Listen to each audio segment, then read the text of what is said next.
Welcome to another edition of the Coach Daboll Show, presented by Stop & Shop. I'm Bob Papa. The Giants are coming off their bye this week. They host the Houston Texans at MetLife Stadium. We got a great show lined up for you. Coach Daboll will join us along with Carl Banks.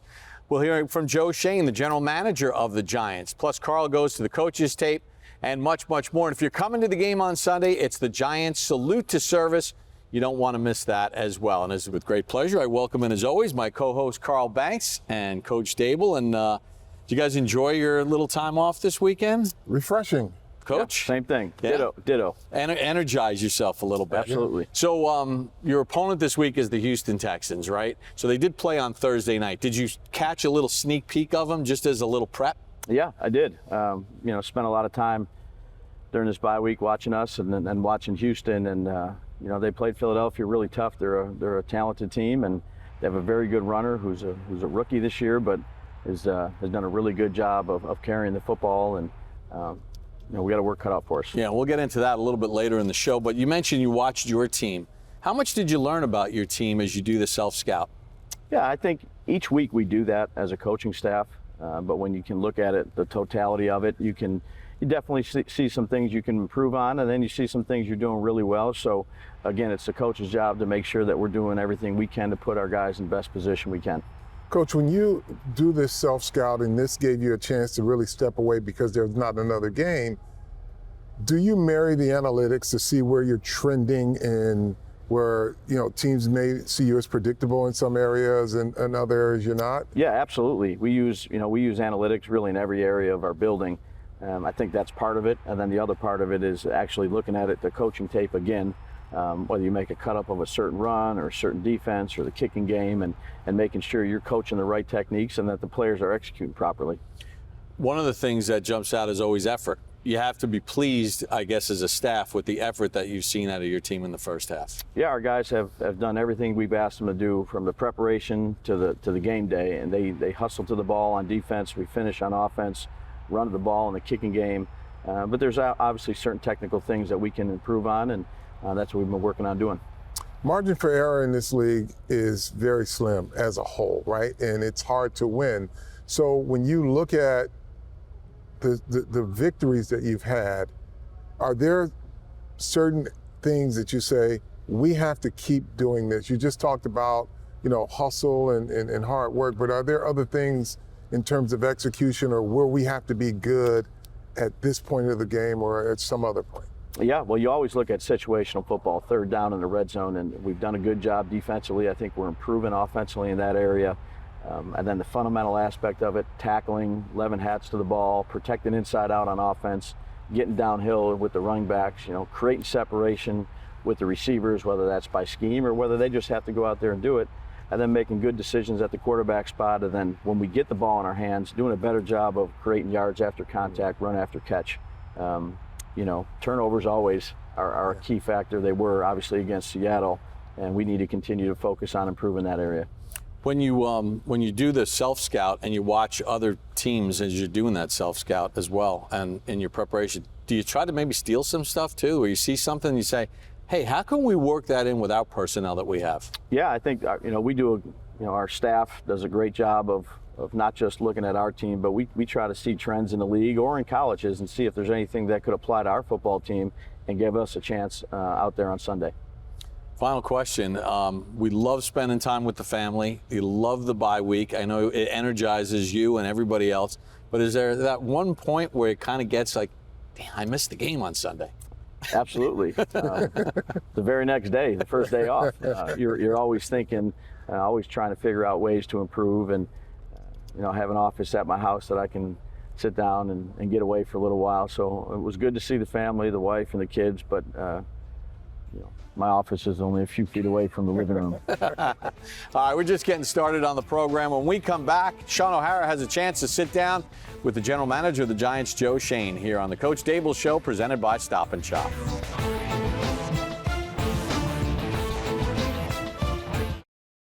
Welcome back to the Coach Daboll Show, presented by Stop & Shop. On Sunday, it's the Giants and Texans at MetLife Stadium. Trade deadline was last week. After the deadline passed, Sean O'Hara had a chance to catch up with the general manager of the Giants, Joe Schoen.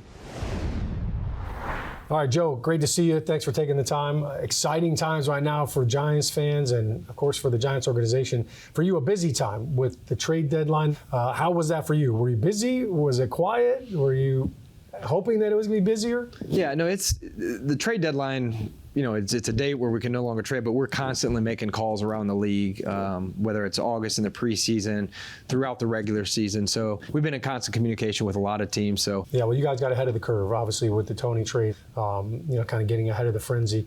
But I'm just curious, in that position group, with the wide receiver group, trading Tony, you had some injuries with Shepard, obviously, with Galladay being hurt.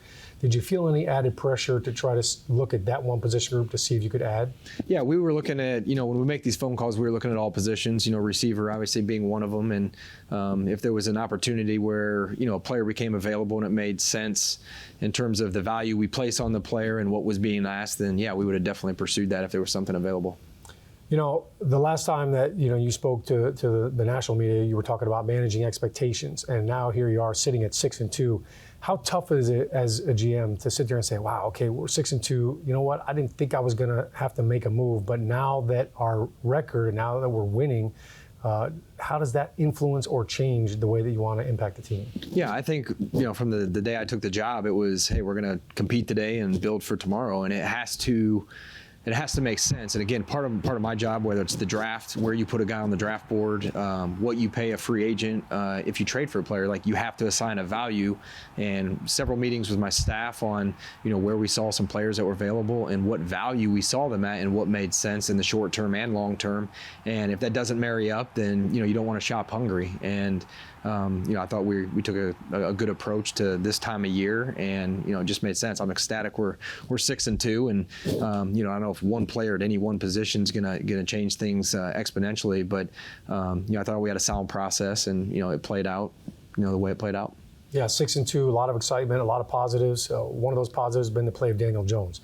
I know before the season started, there was a lot of expectations, and everybody wanted to know how he was going to handle this new offense and this new system.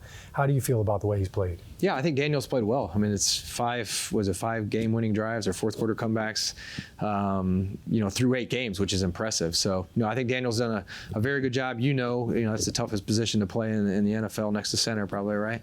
But learning another system for him, getting comfortable with not only the coaching staff, but again, there have been injuries at receiver, and it's a little bit been a revolving door. Now we have some injuries at tight end, so he's been a constant out there. He's been steady. He fought through the injury, was able to play against Green Bay, so he showed some toughness and his leadership. So I'm pleased with where Daniel is and how he's been playing. I feel like tough is a good description for this team. Guys are playing through a lot of things. Offensive line's banged up. DJ's playing through some injuries. Saquon's been playing a little banged up as well. What are your thoughts on him?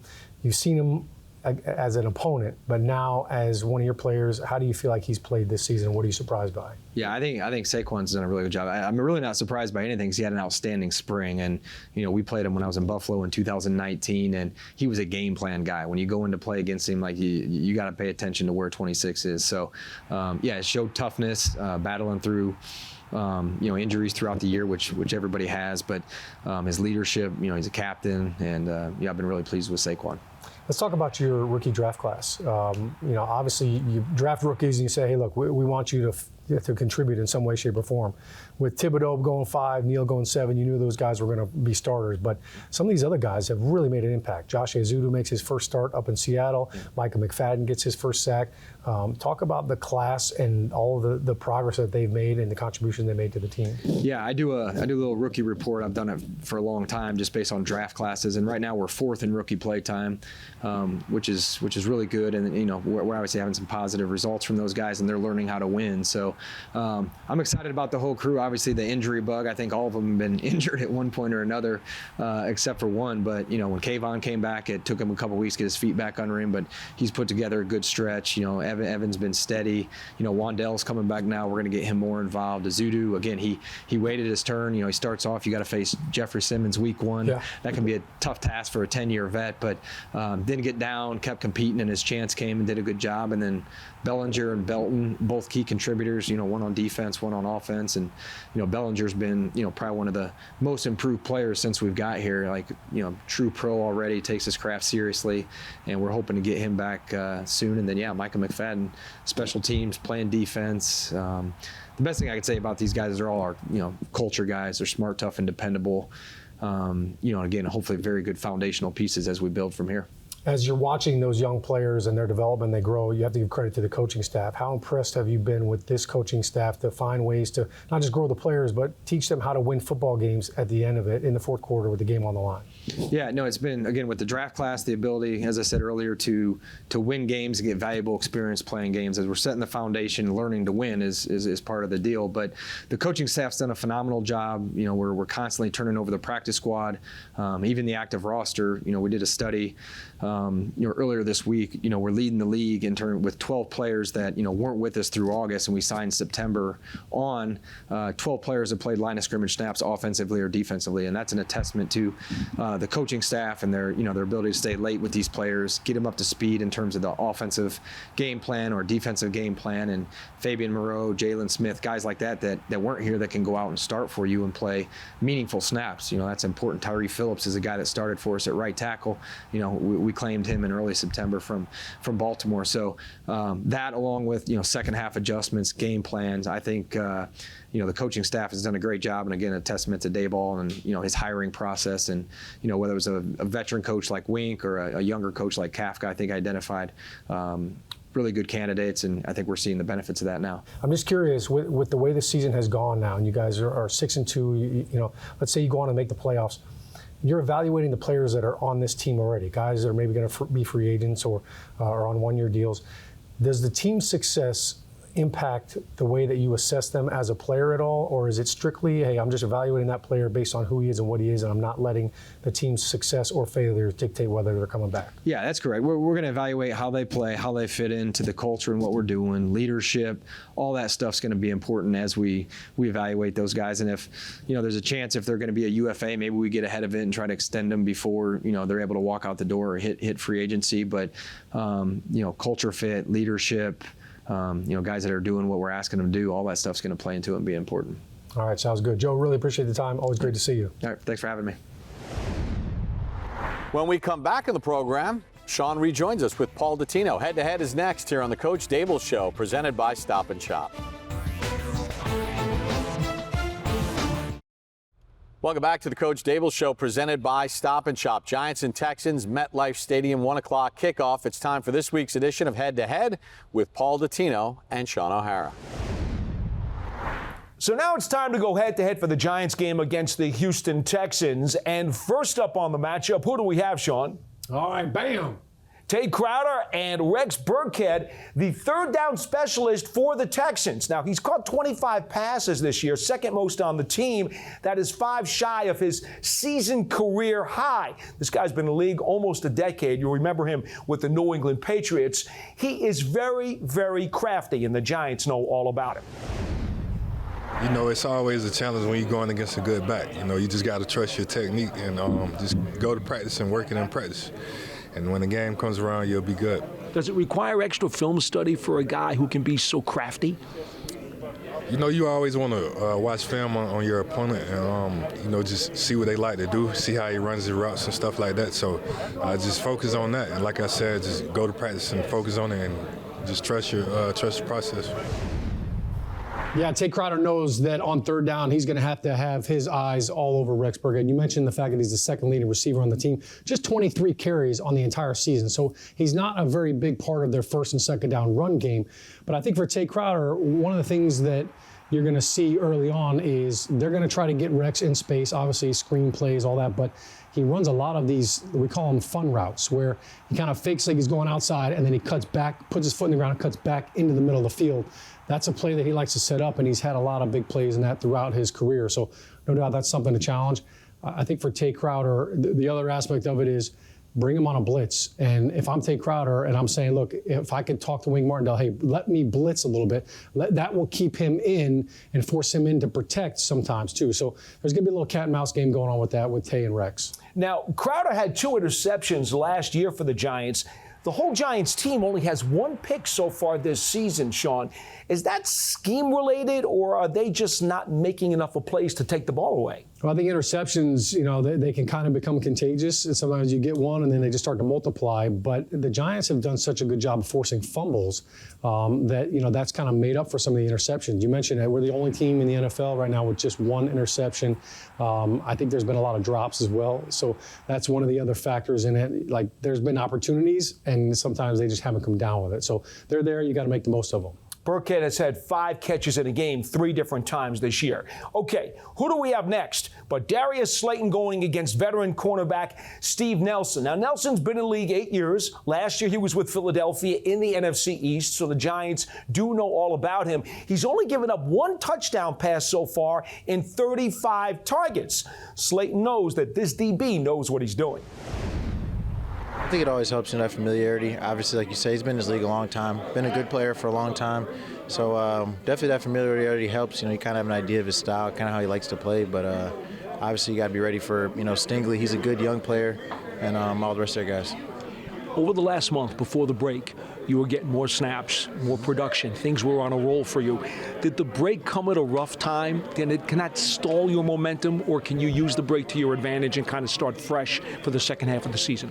I think the break always helps, just a time to sit back, reflect on what you've done, and also get your mind right going forward. So I don't see it as any type of hiccup or anything, more of a springboard.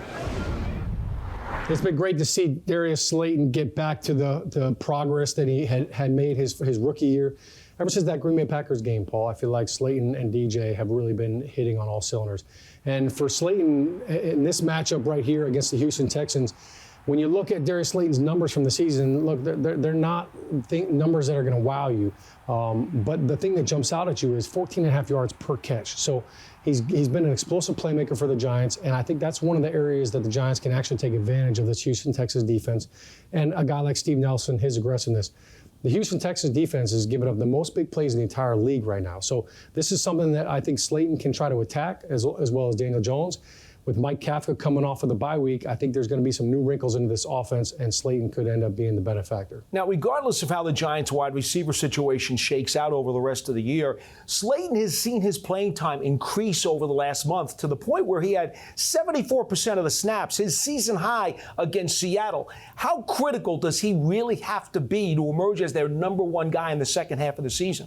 Well, I think it's paramount to have somebody that's going to have that deep threat, and he's got that speed, and he has that history with Daniel Jones of that deep threat. And look, he's had a couple of opportunities this season too, and he had a couple of tough drops. So I think he's overcome that. His confidence is sky high right now. But you absolutely need somebody like that to kind of help open up that box a little bit. If defenses know you're not even trying to take deep shots and you don't have a guy that can get behind their coverage, then all of a sudden they load the box. Now it makes it a lot harder for guys like Saquon. So, for Darius, it's not just about, the production. It's about the impact that he has on the coverage and the defense as a whole. Well, we'll see how he deals with that smart veteran Steve Nelson, who has an interception or at least one in each of the last 5 NFL seasons. That'll do it for Head to Head. Now let's go back to Bob. Carl, Darius Slayton has been a player that certainly has kind of hung in there, and when he's gotten his turn, is proven to be a very productive player for the team. They need him in the second half of the season. Well, I think there's a two-way confidence now, Bob, in confidence in himself and the coaches having confidence in Slayton, because you can just see it growing now, the connection or the reconnection with he and Daniel Jones that they established early in his career. And the other thing, too, is there's a thing called hidden yardage in the NFL. So his numbers are a little over 200 yards receiving so far. Those numbers don't include the important pass interference penalties he's drawn. Those are things that factor internally that don't get added up externally. No, you're absolutely right, because when you have a team that can struggle at times to get yardage, he can flip the field on you. He can get down the field and cause panic with wide receivers, and he moves the ball. We're going to take a timeout. When we come back, Madeline Burke will join us for Over Under here on the Coach Daboll Show, presented by Stop and Shop. Welcome back to the Coach Daboll Show, presented by Stop and Shop. Giants and Texans at MetLife Stadium on Sunday. Time for this week's edition of Over Under with Madeline Burke, Amani Toomer, and Sean O'Hara. All right, fellas, it is game time. A little Week 10 over/under here. Amani Toomer, Sean O'Hara, Madeline Burke. We're going to play a little game. Favorite game of the week, other than the football, of course. You guys know the rules. So, Sean, I'm going to jump right into it and start with you. The Giants face the Houston Texans on Sunday. Over/under 2.5 takeaways for the Giants on Sunday. Yeah, this is an interesting one, Matt. I'm going to take the over on it, but Houston has done a really good job taking care of the football. They have only one fumble on the entire season. I think the Giants have done a great job creating those fumbles, so I'll take 2.5, and I think special teams may get one as well. I'm going to go for the under because, just like you said earlier, Houston has done a great job. They're one of the lowest turnover ratios in the NFL, so I'm going to say the Giants are not going to get 2 turnovers. Okay. I'm going to say under 2.5 as well because I think 2 is the sweet spot. I feel like 2 is possible. I like where your head's at. I hope that I'm wrong. Is it the half? It's a half. It's a half. If they could get half a takeaway, then I might be on board with that. But that half really did it for me right there. All right, Amani, our guy Wan'Dale Robinson coming onto the scene in his rookie year. Over under 6 catches for Wan'Dale. I'm going to go under. Okay. He's only had 8 targets one time in his early career, and then he did have 6 catches. But I just don't think that it's a smart idea to throw the ball that much this weekend because of the weakness of the Houston Texans defense. I feel like they should run the ball and run it and keep on doing that because that's the weakness of this defense. Yeah, Amani, I'm with you, man. Let's go under here. Run the football. The Texans have struggled to stop the run. I think for Wan'Dale, I think he has a lot of touches, but some of those can be runs as well. Maybe a little jet sweep, maybe a couple of gadgets. Wan'Dale, he's only had 6 catches one time in his career. It was against Jacksonville a couple weeks ago, so I'll take the under as well. I mean, his career is only a couple weeks old, too. So I think I'm going to be the contrarian here and take the over. Okay. I do like the running game matchup because, as you guys mentioned, Houston's defense is last in the league in run defense. But I think Wan'Dale's coming onto the scene. He's getting healthy. And I think seeing him become a top target in a receiving core that we've seen Daniel Jones kind of spreading the ball around, he's going to kind of hone in on a favorite target. And why can't it be Wan'Dale, right? Yeah.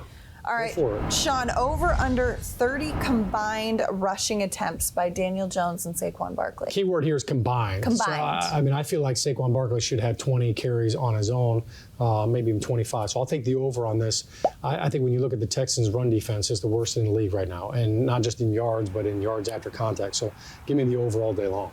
I'm over all day long, and I want Saquon to have 30 by himself, let alone because this is a this is a team that, like you said, struggles against the run. I don't think they're going to get better against the Giants with the Giants running game. I agree. I'm thinking over as well. Let's go across the board over. Lastly, Amani, over under 3.5, again with the half. 3.5 Giants to make the Pro Bowl this year. I'm going to go under, not because there's not 3.5 players that are playing. It's because the half, isn't it? It's the half. But Pro Bowl is a popularity contest. It's voted on by the fans. So I just don't. If you look at this team, Saquon, Daniel Jones, you don't really know that many of the different players. They're not household names yet. So I feel like because of the fact that they're not, and they're a good team, I don't think they're going to get 3.5. Yeah, I'm going to take the under as well. I feel like there are probably 4 or 5 players that are worthy of that. When you look down the list, you mentioned Saquon. Julian Love has been lights out. Dexter Lawrence is another guy that I think will get a lot of votes.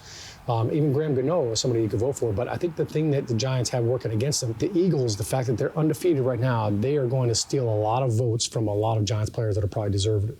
Yeah, I'm going to take the under as well, but I think 3 is not doable, right? I mean, you mentioned Saquon, you mentioned Daniel Jones, you got a laundry list of players that could make it. And I think it's going to be interesting to see as the rest of the season progresses how much fans take notice of the way these guys are playing. I think the better question would be next year, because next year, I think because of the success this season has been so far, there's going to be a lot more people recognizing them after the season's over for what they did this season. Well, we recognize you guys. We recognize you and everything you're doing out there. We recognize Bob Papa and Carl Banks. Let's send it back to them in the field house. Carl, statistics don't always tell the story, right? Houston went into their game on Thursday last week against Philadelphia with the worst rushing defense in the NFL. They didn't allow Philadelphia to run roughshod over them over the course of the game, and that was a tight game going into the second half. It really was. And see, the thing about a team that's ranked low, they don't want to be there. So they spend a lot of time trying to get better. and you're still at the halfway point of the season. So they're looking up. They're not looking down. They're saying, hey, here's our next challenge. Let's see if we can make some incremental progress. And Saquon Barkley will give them all they can handle. But they're looking at other teams, too. You think they didn't see Seattle and how Seattle was able to contain Daniel Jones and to really contain Saquon Barkley?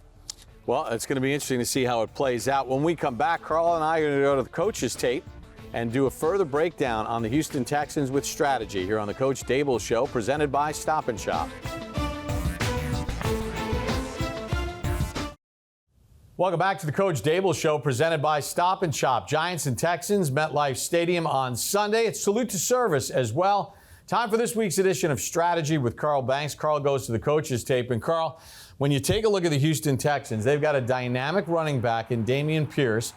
Played his college ball at Florida, and he has been a very good player for them. You're going to show how the Giants are going to have to shut him down. Yeah, Bob, he is dynamic. I mean, he's got great balance, great center of gravity, hard to tackle, but great vision. And you'll see here the old counter tray that the Washington Commanders used to run, where you get guard and tackle pulling around the corner, but just watch the balance that he has and how he reads this. He'll take the old jab step, and I freeze it. You've got a guy here who's trying to keep the play inside, but you see everybody sealed off. But watch what happens next. He gets through the line of scrimmage. Guy decides to go in there, try to shoulder him. He just keeps his balance. I'll run it back again. First missed tackle because the defensive back coming in is not committed to getting him around his legs. You see that? 2 tackles, 3 tackles, 4 tackles basically, and that's just good balance and good vision. Now, let's take a look at the vision I'm talking about. The key to this play is watch who he follows. That's the key, because you can commit a guy to try to keep it in, but watch who he follows. This was the key to having success against this particular play. He's following that guy. This guy is just taking up space. So if you can get down inside to get this guy, then he's either going to have to bounce it or go back into your tacklers. But the key to always diagnosing the counter tray is to find out who the back is following, because the other guy is just kind of a dummy blocker for you. You got another play, and again, his quickness and his vision and his feel for things. Yeah, this is exhibit A of quickness, burst, and vision. Let's just take a look. And this play speaks for itself. He's got nowhere to go. It's boxed in, right? It's almost like he gets shot out of a cannon. I mean, literally, it makes a guy miss at point blank range. And he's gone, he's out the window, and he's got speed, power, quickness, and vision. Another guy who's got speed is Brandon Cooks. Now, this is a guy that's had 1,000 yards everywhere he goes. Didn't play against Philadelphia, but he is the big weapon that they have in the passing game. Now he normally lines up in the slot here, Bob, but he's got speed to get across the field. He's a great route runner. But the key here, they're in a man coverage, this defense, and they're kind of matching up zone. You can't lose Cooks, right? You've got a guy here who's going to be on the backside of this crosser. If this guy's chasing, someone has to keep leverage on him, because when he comes across, there's no leverage.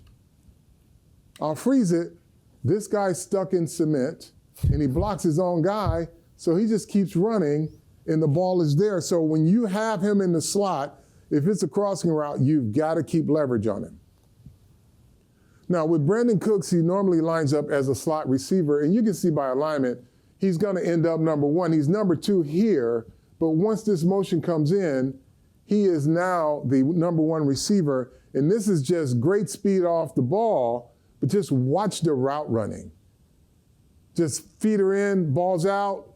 He's just a great runner, knows where the sticks are. So if he's a number 1 receiver, he can go deep, but you also have to be careful on some of the possession-type routes he runs. All right, so that's a look at Brandon Cooks, and Strategy with Carl Banks is brought to you by PSE&G, providing safe, reliable energy now and in the future. When we come back, another edition of Above the Numbers here on the Coach Daboll Show, presented by Stop & Shop.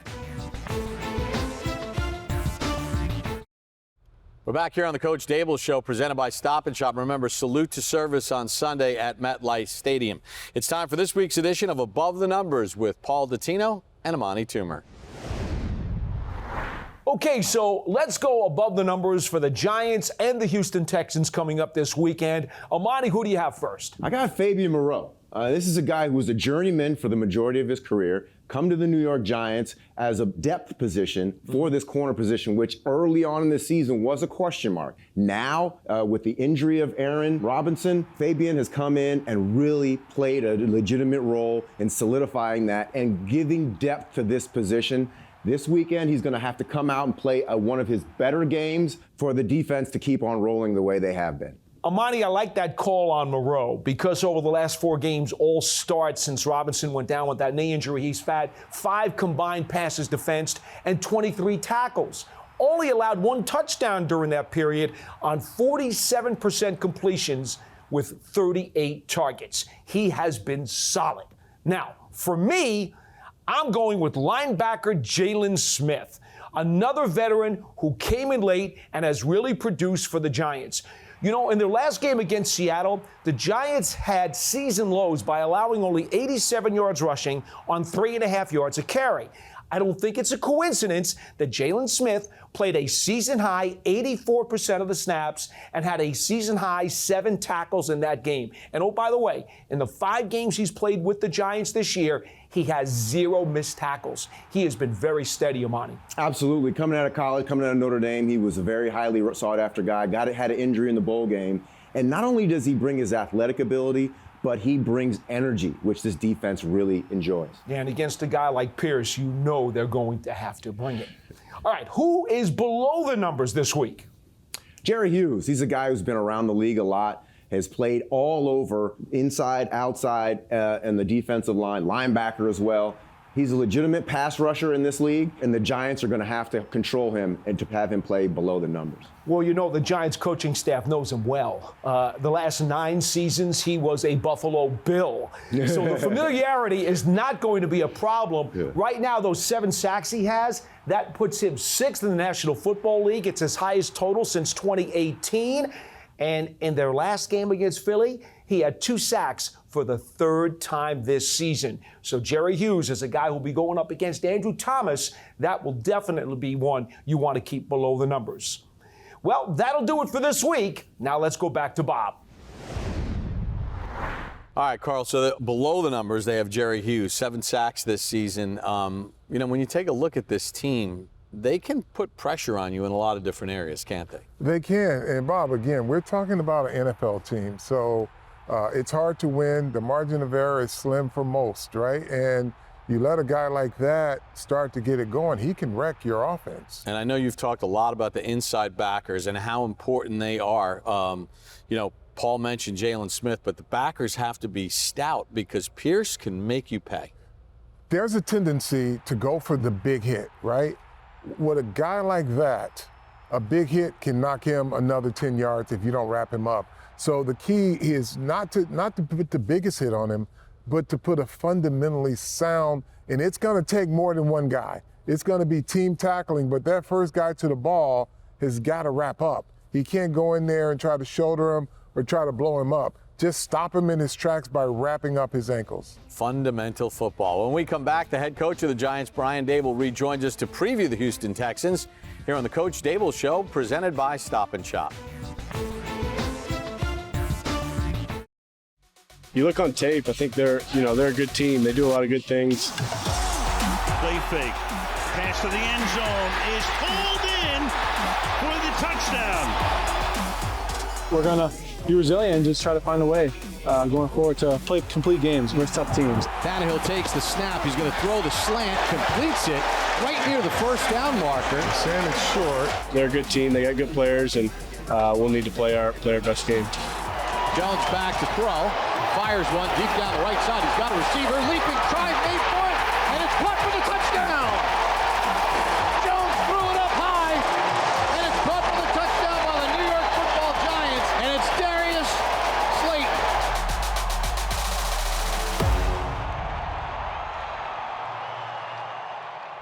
Back back on the Coach Daboll Show, presented by Stop and Shop. On Sunday, it's the Giants and Houston Texans at MetLife Stadium. So time to get into a little game preview here, Coach. Take a look at Houston offensively. Dameon Pierce, rookie running back out of Florida, has been everything they could have possibly imagined. What makes him so effective?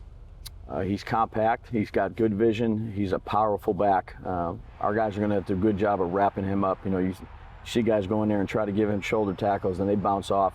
He's a physical runner, and the more they give it to him, the better he gets. The one thing that stood out to me, regardless of their record, they are a hard-playing football team. I mean, they come every single play. So, though there's an expectation that your team plays hard, but you've got to match that type of energy, right? Yeah, I think Coach Lovie Smith's done a great job with those players. They attack on defense. They move up front. I think they're very sound, and they do a good job of running the ball and controlling the line of scrimmage. And I'd say, you know, their kicking game is an outstanding unit, and we're going to have to do a really good job in that area. Yeah, let's talk about the other side of the ball, because they have a couple of young players. Stingley, the first-round pick, got a sack. He's got an interception. Petrie, the second-round pick out of Baylor, he's got an interception, a sack, and 2 interceptions. And then you marry that with a veteran guy like Jerry Hughes, who's got 7 sacks. That's a handful, isn't it? Absolutely. You know, I've known Jerry for a long time, have a tremendous amount of respect for his game, and, you know, he's drinking the fountain water there. He's staying young. I'd say he's dynamic on the edge. He can, you know, create havoc in the pass game and in the running game. And then these 2 young players in the back end and their secondary, you know, Nick Cassera has done a great job of bringing them in, and can play man, can play zone. Petrie just flies to the ball. He's a very instinctive player. We were really high on him coming out of the draft, and those 2 guys have done a great job. What about when you go back to the other side of the ball? You know, Davis Mills, they drafted him out of Stanford. Tough situation he was in last year, but they said, hey, we're going to give him another shot. Numbers aren't off the charts, but what about his game makes him effective? I think he's very cerebral. He can move, and he's an accurate passer. And, you know, I'm assuming they'll have Cooks back, who's a dynamic receiver out there on the edge. Been that way for a long time, and we're going to have to do a good job of keeping him in front of us. What about playing back at home, coming off the bye here? You know, you had the London trip. There was a trip to Jacksonville, Seattle, getting back to MetLife Stadium. Yeah, it's always good to play here. Our fans have been outstanding. You know, the first few games we've had home games here, and, you know, we're going to have to do a good job of going out there and playing well. And, you know, as always, they do a great job of creating noise for us on defense, and creating those false start penalties is huge. All right, good stuff. All right, make sure you check out Sunday's game. It is presented by your local Ford stores, who proudly salute those who serve. Coach, best of luck on Sunday, and we'll do it again next week. Thanks, Bob. Thanks, Carol. Thanksy. Way to get it done. Boom. Hey, make sure you check out Giants postgame live immediately following the Giants and the Houston Texans on MSG. For Coach Daboll, Carl Banks, and our entire crew, I'm Bob Papa. Thanks for joining us for this edition of the Coach Daboll Show, presented by Stop and Shop.